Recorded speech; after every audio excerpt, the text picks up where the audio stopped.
हरियाणा की हर अपडेट के लिए बेल आइकन दबाएं और सब्सक्राइब करें STV हरियाणा न्यूज। नमस्कार, हरियाणा न्यूज देख रहे हैं आप और मैं हूं आपके साथ सोनिया सतनीता। कड़ाके की ठंड और बारिश के बीच दिल्ली की सीमाओं पर अन्नदाताओं का आंदोलन जारी है। बारिश और ठंड से हो रही परेशानियों को झेलते हुए किसान अपनी मांग को लेकर डटे हुए हैं। इसी बीच सरकार के साथ 9वें दौर की वार्ता से पहले किसानों ने कई अभियानों के जरिए अपने आंदोलन को तीव्रता देने का ऐलान किया है। रिपोर्ट देखिए।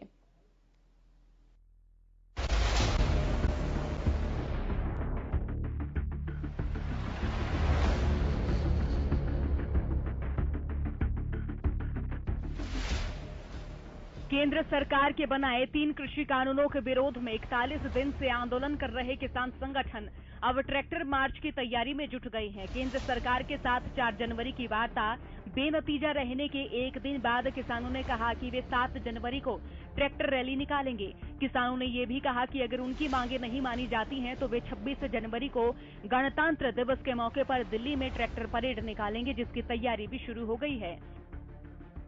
7 तारीख को, पहले 6 तारीख हमने बोला था, एक को 4 तरफ से ये जो एक्सप्रेस वे है इस पे किसान ट्रैक्टर मार्च करेंगे। एक तो इधर कुंडली बॉर्डर से चलेंगे, उधर टिकरी बॉर्डर से चलेंगे 7 तारीख को सुबह 11 बजे, और उस तरफ गाजीपुर बॉर्डर से पलवल की तरफ, और इधर मेवात से, मेवात में साकरस करके जगह है, वहां रिवासन से पलवल की तरफ, तो 4 तरफ से ट्रैक्टर मार्च होगा। 26 जनवरी को ये देश जो ऐतिहासिक गणतंत्र परेड देखने वाला है, उसका एक ट्रेलर, उसकी एक झलकी आपको परसों 7 तारीख को दिखाई देगी। पहला डिसीजन। आपको बता दें कि 4 जनवरी की वार्ता बेनतीजा रहने के बाद किसानों ने कहा 6 जनवरी से पूरे देश में देश जागरण अभियान चलाया जाएगा। इस अभियान के जरिए पूरे देश में आंदोलन को तेज किया जाएगा। इस अभियान के दौरान किसान संगठन के सदस्य आम लोगों से मुलाकात कर उन्हें सरकार की गलत कृषि नीतियों के प्रति जागरूक करेंगे। 14 दिन के लिए, वाड़ा बोलते हैं, 2 हफ्ते के लिए पूरे देश में देश जागरण का अभियान चलेगा। देश के कोने कोने में, अलग अलग इलाकों में हमारे साथी बताएंगे आपको, अलग अलग इलाकों में प्रोटेस्ट शुरू हो चुके हैं।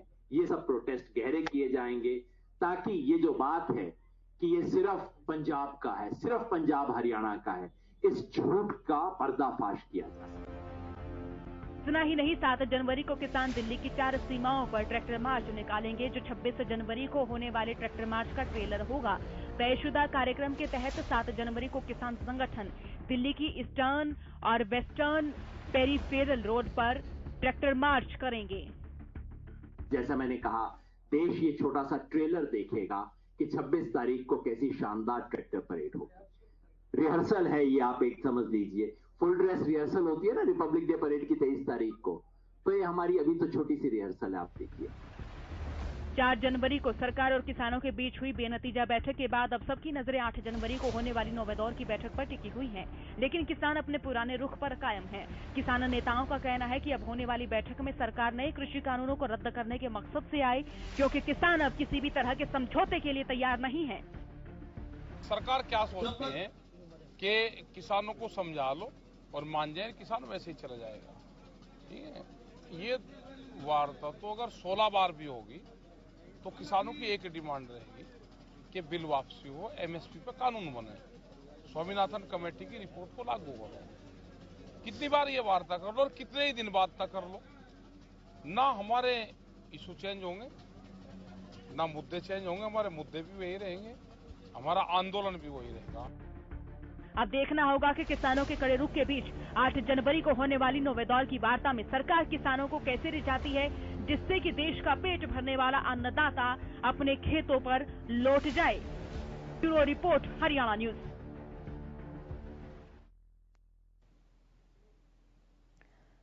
तो किसानों का आंदोलन लगातार जारी है और किसानों की ओर से एक ही मांग की जा रही है कि कृषि कानून केंद्र सरकार जल्द से जल्द रद्द करे। इसी बीच रुक कर लेते हैं सिंघू बॉर्डर की ओर, जहां से हमारे संवाददाता लाजपत हमारे साथ इस वक्त लाइव जुड़ चुके हैं।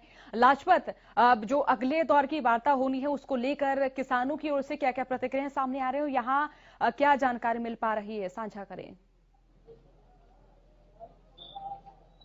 जी बिल्कुल सोनिया, बात करें तो जो सिंघू बॉर्डर है, जहां पर बिंदु पॉइंट है किसान आंदोलन को लेकर, जहां से पूरी रणनीति बनती है इस आंदोलन की, वहां पर जो है जत्थाबंदी है, एक जो ग्रुप है वो एक कमरे में, बंद कमरे में अपनी बैठक करता है। लगातार बैठक जारी रहती है, सुबह शुरू हो जाती है, कभी दोपहरी शुरू होती है, तो लगातार जो शाम तक बैठक रहती है। उसके अलावा जो किसान है वो धरने पर बैठे रहते हैं। मौसम जैसे जैसे बदलता जा रहा है, बारिश हो रही है, तो उसको लेकर पक्के टेंट लगाए जा रहे हैं, पक्के शेड लगाए जा रहे हैं। ऐसे में बात करें तो सोनिया, अगर कल की बात करें तो कल ट्रैक्टर मार्च यात्रा है, जो कि देश के केएमपी केजीपी है, जो अलग अलग स्टेट को जोड़ता है, यूपी, राजस्थान और हरियाणा और दिल्ली, इन स्टेटों को जोड़ता है। इस पर मार्च निकाला जाएगा, हो सकता है इसको बंद भी कर दे, क्योंकि 26 जनवरी नजदीक है। जब इतिहास लिखा गया था, किसानों ने साफ तौर में कहा है कि हम दिल्ली मार्च कर सकते हैं, इतिहास में जो नाम है उसको दर्ज करा सकते हैं, क्योंकि जो 26 जनवरी है, जिस दिन देश आजाद हुआ था, तिरंगा लहराया था, तो उन्होंने कहा है कि इस पर किसान तिरंगा लहराएगा, क्योंकि लगातार जो है 8 बैठक हो चुकी है, 9वें दौर की बैठक जारी होगी, उसके बाद फैसला लिया जाएगा, क्योंकि परसों जो है 8 तारीख को बैठक होनी है, उसके बाद जो साफ हो पाएगा, क्योंकि लगातार जो है सरदर्द बन चुके किसान। और क्योंकि लगातार बात करें तो व्यापार जो है वो बिल्कुल ठप हो चुके हैं, क्योंकि कोरोना की मार, लॉकडाउन की मार, अब किसान आंदोलन की मार, मध्यम परिवार इसमें पिस चुका है। और लगातार हम उन लोगों से दूर हरियाणा न्यूज की तरफ से अपील करना चाहेंगे, क्योंकि जो आंदोलन चल रहा है उसमें आप अपना जो ध्यान रखें और संयम बनाकर रखें, ताकि देश को कोई अनहोनी ना पहुंचे। क्योंकि लगातार जो है लाजपत, बिल्कुल हाँ, जुड़े रहिएगा, हमारे साथ बने रहिएगा। और इसी बीच रुक कर लेते ढांसा बॉर्डर की ओर। मनोज कौशिक इस वक्त हमारे साथ लाइव जुड़ चुके हैं ढांसा बॉर्डर से। मनोज, आप भी बताएं, ढांसा बॉर्डर पर क्या तस्वीर देखने को मिल रही है? किसान आगामी बैठक को लेकर क्या रणनीति तय करते हुए यहाँ नजर आ रही है? क्या प्रतिक्रिया है किसानों की ओर से? जी, यहाँ पर जो किसानों की प्रतिक्रियाओं अगर बात की जाए, किसान संगठन के बड़े नेता हैं, उनके आह्वान पर ये अलग अलग तरीके से अपनी रणनीति तैयार करते हैं। आज जो इनका एक कार्यक्रम है, उसके तहत जो बरसात का मौसम, बरसात से बचने के लिए आज ये अभी से तैयारियों में जुटे हैं कि जो शेड है, जो शेड को पक्का बनवाया जा रहा है, शेड जो वाटर प्रूफ होगा बिल्कुल, ताकि जो किसान दूर दूर से यहाँ किसान आते हैं उनको ज्यादा परेशानियां सामना न करना पड़े। क्योंकि कल और परसों जो 2 दिन बारिश हुई है, उसके तहत यहाँ किसानों को परेशानी हुई है और वो पानी भराव की रही। नीचे जो सड़क है जहाँ किसान बैठे, वहाँ भी पानी का भराव हुआ और ऊपर से ही बरसात भी उन्हें किसानों ने झेलनी पड़ी है। इसको देखते हुए किसान आज अपना जो शेड का जो प्रोग्राम, पक्का शेड यहाँ बनवा रहे हैं। जी सोनिया। मनोज, जिस तरह से यहाँ बारिश हुई है और बारिश के दौरान कई जो बॉर्डर्स हैं वहां पर किसानों के टेंट भी गिर गए, तेज आंधी भी आई, किसानों का जो राशन है वो भी भीग गया, तो यहाँ किसान किस तरह से अपनी व्यवस्थाओं को दुरुस्त करते हुए नजर आ रहे हैं? जी बिल्कुल, जहाँ 2 दिन से बरसात के कारण किसानों को परेशानी का सामना करना पड़ा, उस परेशानी को देखते हुए किसानों ने आज अपना शेड का पक्का प्रबंध कर लिया है। और यहाँ जो मेरे साथ किसान है, उनसे अगर बातचीत करना चाहें तो ज्यादा बेहतर रहेगा, क्योंकि किसान अपनी जो समस्या, जो परेशानी हो, ज्यादा बता पाएंगे। मैं इन किसानों से ही बात करता हूँ कि क्या कुछ परेशानी 2 दिन झेलनी पड़ी है और बरसात है, इनके तहत उन्हें क्या कुछ परेशानी हो रही है।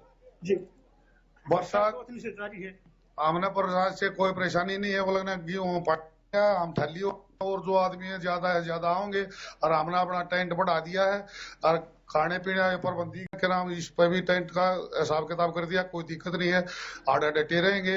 इतना हमारे तीनों कानून वापिस नहीं लिए जाएंगे, हम मजबूत से डटे रहेंगे। 26 तारीख को दिल्ली कूच करेंगे और ट्रैक्टर की परेड होगी और नहीं मान्या आधार पार की लड़ाई है, इसमें कोई दो राय नहीं। मनोज, इनसे ये जानिए कि जिस तरह से ट्रैक्टर परेड होगी, उसके लिए किसानों ने किस तरह से तमाम तैयारियां की हैं? ट्रैक्टर परेड में कितने गांव के शामिल यहाँ ढांसा बॉर्डर में होंगे, कितने गांव के किसान यहाँ ढांसा बॉर्डर से शामिल होंगे और कितने ट्रैक्टर्स जो है वो इसमें रैली में शामिल होंगे? किसान ट्रैक्टर परेड निकालेंगे, इसमें कितने कुछ ट्रैक्टर आपके यहाँ कितना तैयारी की जा रही है, कितने ट्रैक्टर निकलेंगे? हमारे यहाँ से कम भी 100-150 ट्रैक्टर जाएंगे। नहीं, हरियाणा से पूरे हरियाणा से 1 लाख जाएंगे और हम उनका यहाँ पे चाय पानी का जो भी हमारा उचित प्रोग्राम होगा वो हम करेंगे। और आगे की जो ये दिशा निर्देश जो आगे नेता देंगे वो हम उनका पालन किसानों का कहना है कि यहाँ से हरियाणा से पूरे हरियाणा से 1 लाख ट्रैक्टर की तैयारियां कर रहे हैं और जो किसान बाहर से यहाँ आए उनके लिए चाय पानी और खाने अपर मंत्री यहाँ स्थानीय जो किसान है जो वो यहाँ करेंगे। मनोज, इन किसानों से ये भी जानिए कि देखिए जो वार्ताओं का दौर है वो लगातार जारी रहा है, अनिष्कर्षीय ये तमाम बैठकें रही हैं, तो ऐसे में केंद्र सरकार के रवैये के बारे में इन किसानों का क्या सोचना, क्या कहना है? जी, सरकार और किसानों की लगातार बातचीत हो रही है, तो ऐसे में आपका क्या कुछ कहना है कि बार बार बातचीत हो रही है, कोई परिणाम सकारात्मक परिणाम अभी तक नहीं निकल पाए हैं, तो आगे लेकिन सरकार को सोचना चाहिए ना इस बारे में। तो हमने तो अपनी तरफ से उनको दे दिया, अपनी जो हमारी मांगे हैं वो हमने उनको बता दिया है। सरकार आपकी बातचीत नहीं मान रही, बात जो तो हम कहाँ मान रहे वे ना हमारे, हम भी बैठे हैं यहाँ पे, 1 साल हो जाए 2 साल हो जाए तो नहीं मानने, हम यहाँ बैठे रहेंगे। हमने तो अगर सरकार इसका फैसला देगी तो भी उससे 5 दिन बाद तक हमने ये प्रोग्राम बनाया यहाँ पे, फिर उसके बाद हम 10 बजे आएंगे, 5 बजे तक अपनी रागनी सुनेंगे, आराम से ताश खेलेंगे। भगवान ने अच्छी बारिश कर दी है, अपना फसल बाड़ी अपनी हो ही रही है, उसमें खाद डाल दिया बच्चों ने, हम यहाँ बैठे अपना आराम से बैठे रहेंगे जब तक सरकार कोई इसका डिसीजन नहीं देगी, हम तब तक तैयार हैं। मेरे को इन्होंने पूरे गवांड ने और इन खापों ने मिल के यहाँ खाने की व्यवस्था के लिए सौंपा हुआ जिम्मा, तो मैंने बताया कि भाई जब तक आप लोग आते रहोगे मेरे पास इतना यहाँ खाने का प्रबंध है कि 1 महीने तक तो मैं आपको और है कि जब किसानों को परेशानी होनी चाहिए, जो आंदोलन के दौरान किसानों को परेशानी होनी चाहिए, वही किसान बरसात को लेकर काफी खुश है। इनका कहना है कि बरसात सोने की तरह बरसी है और खेतों में जहाँ बरसात का पानी हुआ, गेहूं और सरसों का सिंचाई कार्य भी बरसात के जरिए हो गया। अब उन्हें जो खेतों की चिंता वो नहीं रही और यहाँ धरने पर ना बेफिक्र होकर बैठे हैं। मनोज, आप यहाँ बने रहिए, किसानों से बातचीत जो है वो आप जारी रखिए। लाजपत की ओर हम रुक कर लेते हैं। लाजपत, आप भी बताएं कि किसान आंदोलन का असर शहर पर किस तरह से पड़ रहा है, क्योंकि देखिए जो सब्जी मंडियां हैं वहां भी सब्जियों की कमी गहराई हुई नजर आती है, और अगर हम व्यापार की बात करें तो शहर में जो व्यापारी है वो भी ये कहते हुए नजर आ रहे हैं कि सामान की जो है वो उनके पास जो है कि कमी बरतती हुई नजर आ रही है, आवागमन नहीं हो पा रहा है। जी बिल्कुल सोनिया, आपको बता दें कि औद्योगिक क्षेत्र का सबसे बड़ा बाजार है वाई विधानसभा क्षेत्र का 20वां मिल मार्केट है। ये आपको लाइव तस्वीरों में दिखा दें कि बाजार देख सकते हैं आप, लाइव तस्वीरों में बिल्कुल खाली बाजार है।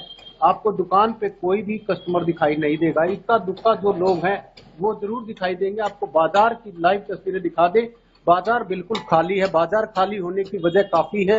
हम बातचीत करने का प्रयास करेंगे, इक्का दुक्का कोई दुकानदार हमारे को मिलता है तो उससे बातचीत करेंगे। हम प्रयास करते हैं लगातार जो है दुकानदारों से बात करने का, क्योंकि लॉकडाउन और कोरोना मार और किसान आंदोलन, ये तीनों मार जो है किसानों पर लगातार पड़ी है। एक जो दुकानदार है उनसे बातचीत कर लेते हैं, क्योंकि वो सुबह सुबह का वक्त है, अभी पहुंचे हैं। दुकानदार हैं, उनसे बातचीत कर लेते हैं लाइव तस्वीरों में कि आप दुकानदार हैं, आपको किस तरह की परेशानी हो रही है, किसान आंदोलन, कोरोना मार और लगातार लॉकडाउन, तो इसका आपको खामियाजा कितना भुगतना पड़ रहा है? आप इसमें जो आएंगे आपके पास काम कितना है? काम बिल्कुल भी नहीं है, बिल्कुल जीरो है काम इस टाइम पे, क्योंकि पहले कोरोना मार थी, फिर किसान आंदोलन, ऊपर से दुकान के सामने इतना कचरा पड़ा, कोई ग्राहक आके राजी नहीं। प्रशासन से 2 बार शिकायत भी कर चुके, कोई सुनवाई नहीं हमारी। कहीं ना कहीं घर पर भी काफी परेशानी हो रही है, क्योंकि बाजार है, दुकानदार हो आप, घर पे भी दिक्कत आ रही है। बहुत ज्यादा परेशानी है, क्योंकि जब यहाँ दुकान पे ही काम नहीं चलेगा तो घर का खर्चा कैसे चलेगा। तो दुकान का किराया भी काफी होगा, मकान का भी किराया होगा? हाँ जी, दुकान का भी किराया है, मकान का भी किराया है, बच्चे पढ़े, काम बिल्कुल भी नहीं है। ठीक है, और भी दुकानदार है सोनिया, उनसे भी बात कर लेते हैं, क्योंकि लगातार जो है बाजार में जो दुकानदार है, सुबह सुबह का वक्त है, आप देख सकते हैं बिल्कुल खाली दुकानदार है, अकेला दुकानदार है, क्योंकि कोरोना की मार है, लॉकडाउन की मार है, अब किसानों का आंदोलन है। आपसे देखिए हाथ जोड़कर निवेदन करता हुआ दुकानदार, क्योंकि ये दुकानदार बिल्कुल परेशान है, क्योंकि घर का भी खर्चा है, दुकान का भी खर्चा है। आप देख सकते हैं नम आंखों से और हाथ जोड़कर निवेदन करता हुआ दुकानदार। किस तरह की परेशानी है इसको? परेशानी तो हमें सबसे ज्यादा तो ये जो आंदोलन कर रहे हैं इनसे है, क्योंकि इनकी वजह से ग्राहक इधर उधर आ नहीं पाता, और उससे अब हमें दुकान का किराया भी देना है। अब 2 महीने हमें किराया देते हो गए दुकान का, अपनी जेब से कब तक भरे। पहले लॉकडाउन ने हमारा ये कर दिया, ना दुकान मालिकों ने किराया छोड़ा, अब हम अपनी जेब से कब तक करते रहेंगे। बच्चे उधर भूखे मरने की नौबत पे है। ये तो इंसान मेहनत तो तब करे ना जब ग्राहक हो, हम सुबह आके बैठ जाते हैं अपने सफाई की, वो बैठ के शाम को ऐसे ही चले गए। बोनी होती है नहीं होती है, लेकिन हमें आना तो फिर भी है। कोरोना की बीमार, लॉकडाउन की बीमार, उसका तो अभी तक उभरे नहीं और अभी नहीं, वो उससे तो ऊपर ही नहीं है, क्योंकि जो यहाँ पे सब लेबर क्लास एरिया है, लेबर नहीं आ पा रही। उससे जो कोरोना में लेबर गई थी वो पूरी नहीं आ पा रही, उल्टा अब और डर गए। कुछ आने की कह रहे थे कि भैया हम आएंगे, और अब ये आंदोलन के कारण से वो फिर नहीं आ रहे, क्योंकि अभी ये नहीं पता कि सबके दिलों में ये डर है कि यहाँ पे क्या होएगा, कभी ये ना हो झगड़ा होए, ये लूट रोट, तो कुछ नहीं कह सकते अभी क्या है। और दुकानदार तो सबसे बड़ी परेशानी यही है कि किराया देना है और घर चलाना है। देखिए, दुकानदार बिल्कुल अपील करते नजर आ रहे हैं। दुकानदारों के लिए सरकार सोचे और विचार करे। दुकानदार, क्योंकि दुकान जो एक छोटा सा मध्यम परिवार चलाता है, वो दुकानदार बिल्कुल परेशान है। और उन लोगों से जरूर अपील है कि जो दुकान जिन्होंने किराए पे दी है, मकान किराए पर दिया है, उन लोगों से अपील है कि इन दुकानदारों की तरफ जरूर सोचे और समझे। एक दुकानदार और हैं हमारे साथ, उनसे बातचीत कर लेते हैं कि इस किसान आंदोलन का और लगातार लॉकडाउन का और कोरोना मार की लगातार आपका परिवार इस दुकान से चलता है, तो काफी किल्लत हो रही होगी परिवार? भाई साहब, काफी दिक्कत हो रही है हमें। एक तो ये जाम इतना लगता है यहाँ पे, नंबर 2 यहाँ के जो पब्लिक है वो आती जाती नहीं है, बिल्कुल बेरोजगारी के कगार पे खड़े हैं हम, ठीक है। और हमारा और एकमात्र सारा ये दुकान से ही चलता है, और सुबह से शाम तक ग्राहकों की मतलब कोई 1% भी काम नहीं चल रहा है हमारा। ना सामान लेने के लिए जाते हैं दिल्ली, तो दिल्ली के सभी रास्ते बंद है। देखिए, दुकानदारों से मैं उन लोगों से जरूर अपील है कि जो बेचारे दुकानदार हैं, जिनको किराया देना है, लाजपत बने रहेगा। इसी बीच हम रुक लेते ढांसा बॉर्डर की ओर। मनोज कौशिक हमारे साथ जुड़े हुए हैं। जी, लाजपत बने रहिए हमारे बीच। मनोज कौशिक की ओर हम रुक कर रहे हैं। मनोज, आप यहाँ किसानों से बात कर रहे थे, आगे की रणनीति भी किसान तय कर रहे हैं। किसानों की ओर से कहा जा रहा है कि वो यहाँ भी अपने आसपास के गांव देहात के किसानों को एकत्र करेंगे और ट्रैक्टर्स रैली के जरिए भी वो सरकार को चेताएंगे कि देखिए, किसानों का जो जत्था है वो लगातार बढ़ता ही जा रहा है। तो यहां पर अगर ट्रैक्टर रैली की बात करें तो किस तरह से किसान तैयारी करते हुए नजर आ रहे हैं मनोज? जी बिल्कुल, ट्रैक्टर रैली की जो रैली है, ट्रैक्टर से रैली निकलेगी। अगर इसकी बात की जाए, यहाँ जो स्थानीय किसान और ट्रैक्टर रैली की जहाँ तैयारियां कर रहे हैं, वहीं इनकी तैयारियों में एक पड़ाव और यह भी है कि जो आसपास के जो आसपास राज्यों जो किसान है, पंजाब राजस्थान के जो किसान आए, वो यहाँ केएमपी से गुजरेंगे, तो उनकी जो खाने पीने की जो व्यवस्था है वो यहाँ गुलिया खाप की तरफ से बादली में की जाएगी। और इसको लेकर जो यहाँ के जो किसान है, उनके ऊपर ये डबल दो जिम्मेवारी है। जहां एक ट्रैक्टर और किसानों की भीड़ जुटाएंगे, वही दूसरे किसानों की भी सेवा पाने के लिए यह तैयारियां कर रहे हैं। मैं यहाँ से जो किसान नेता उनसे बातचीत करते हैं, ये किसान काफी दिन से यहाँ धरने पर नजर आते हैं। जो ट्रैक्टर रैली जो रैली निकाली जाएगी, ट्रैक्टर रैली किसानों की, उसके लिए क्या कुछ तैयारियां यहाँ पे? उसके चाय पानी रोटी और टेंट लगाने की जोर शोरों से तैयारी चल रही है। तो कितने ट्रैक्टर और कितने किसानों का अनुमान लगा? बताया जा रहा है कि 1 लाख ट्रैक्टर यहाँ से निकलेंगे, तो वहाँ पर क्या कुछ तैयारियां? तैयारी भाई 1 लाख, 1.25 लाख, कितने आओ, 80,000 लाख, कोई दिक्कत नहीं है। चाय पानी रोटी पानी टेंट की व्यवस्था पूरी है। बरसात का जो बरसात निरंतर जारी है, उसके लिए क्या कुछ तैयारी की जाएगी? आप दिखा सकते हो कितने टेंट पहले लग रहे हैं और बताए जा रहे हैं। पूरी जोरों शोरों से तैयारी चल रही है। जो किसान जो वहाँ तैयारियां कर रहे हैं, और इन किसानों का कहना है कि आखिरी दम तक, जब तक कानून निरस्त नहीं होंगे, वहाँ यहाँ डटे रहेंगे। और जो अन्य प्रदेश किसान आए, उनकी सेवा पानी कोई कमी नहीं छोड़ेंगे। मनोज, आपके साथ एक बुजुर्ग किसान भी नजर आ रहे हैं। इन बुजुर्ग किसान से भी जानिए कि देखिए, आंदोलन तो लगातार बढ़ता ही जा रहा है, लंबा खींचता जा रहा है ये आंदोलन। तो ऐसे में प्रदेश सरकार के रवैये के बारे में, केंद्रीय सरकार के रवैये के बारे में बुजुर्ग किसान क्या कहते हैं? साथ ही जानिए खेती किसानी से किस तरह का लाभ हुआ है फिलहाल। जी बिल्कुल, जो मेरे साथ बुजुर्ग किसानों से बातचीत करते हैं, सरकार और किसानों की बातचीत हो रही है, आंदोलन तो लंबा खिंचता जा रहा है, तो क्या कुछ कहना चाहेंगे इस बारे में? हम कितना लंबा खींच ले सरकार, हम जब देखेंगे 5 दिन 5 के तक यहाँ रहेंगे, फैसला होने के बाद भी यहाँ ताशी तुशी के लिए किसान एकदम सब हो गया। बारिश हो गई, खेती की ओर से कोई चिंता नहीं है, ये आराम से तय भी ना लग जाए। जो पूरी तैयारी के साथ? हाँ, पूरी तैयारी के साथ 24 घंटा यहाँ रहते हैं। 40 दिन आंदोलन को हो गए? हाँ, 40 दिन अपना यहीं हो लिया। और लंबा बैठना पड़ता? हाँ, बैठेंगे, चाहे भी ना चलो, हम बैठेंगे। जी, बुजुर्ग किसान का कहना है कि इनका जो आंदोलन 6 महीने चले या 1 साल चले, वो यहाँ पूरी तैयारियों के साथ बैठे हैं और बैठे ही रहेंगे। मनोज, इसी बीच इनसे ये भी जानिए कि फिलहाल खेती किसानी में किसानों को किस तरह का लाभ हुआ है इस साल। साल 2020 की बात करें, हालांकि 2021 में गन्ने की कटाई जो है वो हरियाणा में शुरू हो चुकी है। गेहूं की फसल की बात करें तो देखिए सिंचाई जो है कहीं पर हो चुकी है और कहीं पर जो है किसानों को अब की बार सिंचाई करने की आवश्यकता नहीं रही है क्योंकि बारिश भी हो रही है। तो ऐसे में इन किसानों से जानिए कि खेती किसानी को लेकर इनका क्या कहना है, कितनी आवक हुई है, कितना नुकसान हुआ है बीते दिनों।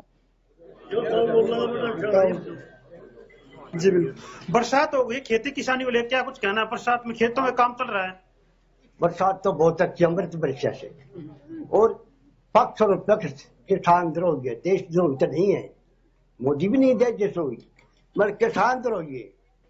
महात्मा गांधी ने कहा था एक दिन किसान का बेटा प्रधानमंत्री, अयुद्ध का बेटा राष्ट्रपति। अब अलग पार्टी बनाएंगे, इनका बाइकाट करेंगे। खेतों में वर्षा क्या कुछ फायदा और क्या नुकसान? बहुत, मैंने 70 साल उम्र हो ली, अमृत वर्षा है, बहुत ज्यादा फायदा है। और अब खाली बैठे आंदोलन करें शांति ढंग से, वो देश का नुकसान नहीं होगा, ऐसा कोई काम नहीं करेंगे। देश के हित में काम करना चाहिए। बरसात को लेकर किसानों का कहना है कि ये तो अमृत वर्षा है और उन्हें जो खेतों में सिंचाई कार्य करना था उससे अब उन्हें। बहुत शुक्रिया मनोज अपडेट के लिए, तस्वीरों से मुखातिब कराने के लिए। लाजपत आपका भी बहुत बहुत शुक्रिया। और इसी बीच हम रुक कर लेते हैं प्रहलाद भारूखेड़ा जो कि किसान नेता हैं उनकी ओर, हमारे साथ जो कि जुड़ चुके हैं। प्रहलाद जी, जो कि आगे जो बैठकें होनी है इनको लेकर किसानों की ओर से क्या रणनीति तय की गई है? आगे जो बैठकें होनी है उसके लिए हमने तो पूरे देश के अंदर जो आंदोलन को और ज्यादा मजबूत करने के लिए वो योजना बना ली है। और कल भी हमारी ऑल इंडिया की बैठक हुई थी, उसके अंदर कार्यक्रम हमने तय किए हैं, जिसमें 7 तारीख को कल जो है केएमपी के ऊपर ट्रैक्टर मार्च निकाला जाएगा और 7 जनवरी से ही, कल से ही 20 जनवरी तक पूरे देश के अंदर धरने प्रदर्शन हमारे लगातार किए जाएंगे और कुछ राज्यों के अंदर जो है राजभवन का भी घेराव किया जाएगा। तो ये कार्यक्रम चलते रहेंगे और 23 जनवरी को पूरे देश के अंदर जी जो है कार्यक्रम किए जाएंगे। ट्रैक्टर मार्च होगा, वो हमारी रिहर्सल होगी और 26 जनवरी को जो है ट्रैक्टर परेड होगी, दिल्ली के अंदर जाएंगे। अगर अब सरकार नहीं मानेगी, 8 तारीख को फिर जो वार्ता होनी है उसमें मान जाती है सरकार, 26 से पहले सरकार के पास टाइम है, अगर वो हमारी बात को मान लेती है, कानूनों को निरस्त कर देती है, वरना 26 को पूरे देश के किसान ट्रैक्टर ट्रालियों के साथ और बड़ी संख्या के अंदर लोग जो है दिल्ली के अंदर प्रवेश करेंगे। प्रहलाद जी, मेरा सवाल ये भी है कि देखिए किसान जो है शुरुआती दौर से ही अपने तमाम बिंदु केंद्र के समक्ष रख चुके हैं। किसानों का यही कहना है कि कृषि कानून जो है वो रद्द किए जाएं, वो संशोधन नहीं चाहते हैं। इसी बीच केंद्र सरकार की ओर से बार बार अलग अलग बिंदुओं पर चर्चा की जा रही है, अलग अलग बिंदु किसानों के समक्ष पेश किए जा रहे हैं। किसानों को बैठक जो है वो बार बार बुलाने का प्रस्ताव दिया जा रहा है, कमेटी गठित करने का प्रस्ताव भी किसानों को दिया जा रहा है। तो इस तरह आपको क्या लगता है, क्या किसान जो है वो तो अपनी रणनीति तय कर चुके हैं, लेकिन केंद्र सरकार ये कंफ्यूजन पैदा क्यों कर रही है? सरकार जो है वो कानून लेके आई और ये कानून जो आए तो वो कॉरपोरेट घरानों के कहने से आए हैं। सरकार कॉरपोरेट घरानों को लाभ पहुंचाने के लिए कानून बनाए हैं। तो सरकार ने कॉरपोरेट घरानों की बात सुनी, किसानों की बात नहीं सुनी, उनसे बिना पूछे देश के अंदर ये कानून लागू किए। और जब किसानों को ये चीज हमें पता चली कि ये कानून जो है वो देश हित में नहीं है, हमने विरोध किया, तो अब सरकार कहीं ना कहीं ये चाह रही है कि हमारी जो सरकार ने जो कानून है वो चाह रही है सरकार की किसी भी तरीके से इन कानूनों लेकिन अब देश की जो जनता है वो पूर्ण रूप से जाग गई है और अब सरकार के लिए ये आंदोलन जो है वो एक गले का फांस बन गया है। अब सरकार के अंदर जो लोग बैठे हैं वो अपने आकाओं को खुद करने के लिए, कॉर्पोरेट घरानों को खुद करने के लिए इस आंदोलन को थोड़ा लंबा खींच रहे हैं। वो सोच रहे हैं कि कहीं आंदोलन अगर लंबा चलेगा, बारिश का मौसम आ गया है, लोगों की यहाँ पे आदतें हो रही है, तो शायद ये लोग घरों को लौट जाएंगे। ये सरकार का भ्रम था, वो उसका निकल गया है, क्योंकि यहाँ पे लगातार संख्या जो है वो बढ़ती जा रही है, कम नहीं हो रही है। तो हमें निश्चित रूप से ये उम्मीद है और हम ये घरों से जब चले थे तो यही बात लेके चले थे कि हम कानूनों को निरस्त करा के ही घर वापसी होगी, उससे पहले हम घरों को नहीं आएंगे। सरकार को चाहे वो कितना लंबी बातचीत कर ले, 26 तारीख का हमने अल्टीमेटम दे दिया है सरकार को। और इसको लेके आपको पता होगा कि ये जो यूके के प्रधानमंत्री जो यहाँ आना था 26 तारीख को, उन्होंने अपना दौरा रद्द भी कर दिया है।